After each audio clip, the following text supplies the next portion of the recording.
नमस्कार मैत्रिणींनो, आर्या किचन रेसिपीमध्ये आपले स्वागत आहे। आज आपण खोबऱ्याची चटणी कशी बनवणार आहोत ही रेसिपी बघणार आहोत। त्यासाठी काय साहित्य लागणार आहे ते तुम्हाला दाखवते। अर्धी वाटी खोबरं घेतले, एक छोटी वाटी फुटाण्याची डाळ, एक छोटी वाटी शेंगदाणे घेतले, दही लागणार आहे, दही थोडंसंच लागणार आहे, थोडीशी कोथिंबीर, 4 हिरव्या मिरच्या आणि थोडंसं आलं। चला मग आपण चटणीला सुरुवात करूया। सर्वप्रथम खोबरं टाकायचे,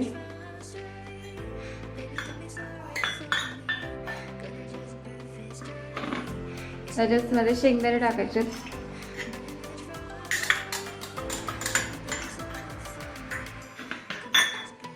फुटाण्याची डाळ टाकायची,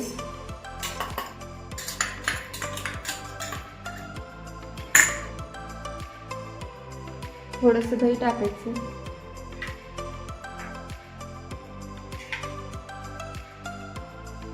घट्टपणा येण्यासाठी आपण दही टाकणार आहोत।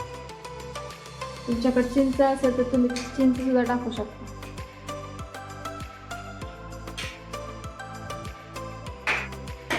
थोडीशी कोथिंबीर टाकणार आहोत, 4 हिरव्या मिरच्या टाकावे, थोडंसं आलं टाकणार आहे,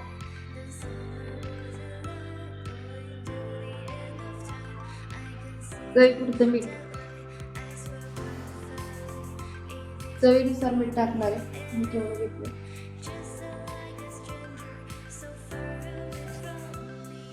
हे सगळं मिक्सरमध्ये आपण बारीक वाटून घेऊया। मिक्सरमधून आपण असं बारीक करून घेतलेलं आहे। हे बघा, आपली चटणी तयार झालेली आहे। आपण आता या चटणीला तडका देणार आहोत। जर चटणी वाटत नसेल ना, त्यामध्ये ना थोडंसं अर्धा पेल्याभर पाणी टाकायचं, जास्त नाही टाकायचं। चला आपण चटणी काढून घेऊ।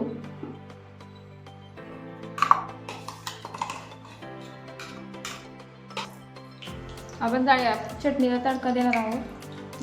तडका देण्यासाठी एक पळी घ्यायची, त्याच्यामध्ये 2 माप तेल घ्यायचे, थोडीशी मोहरी टाकायची, मोहरी अशी तडतडली पाहिजे, मोहरीची डाळ टाकायची, थोडीशी थोडासा कढीपत्ता टाकायचा,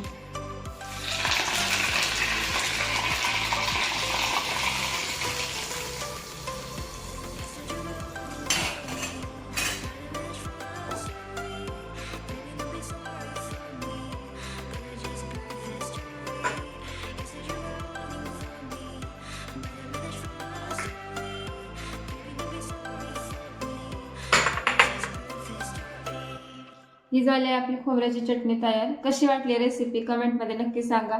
आणि माझ्या चॅनलवर नवीन असेल तर माझ्या चॅनलला लाईक, शेअर, फॉलो आणि सबस्क्राईब करायला विसरू नका। धन्यवाद।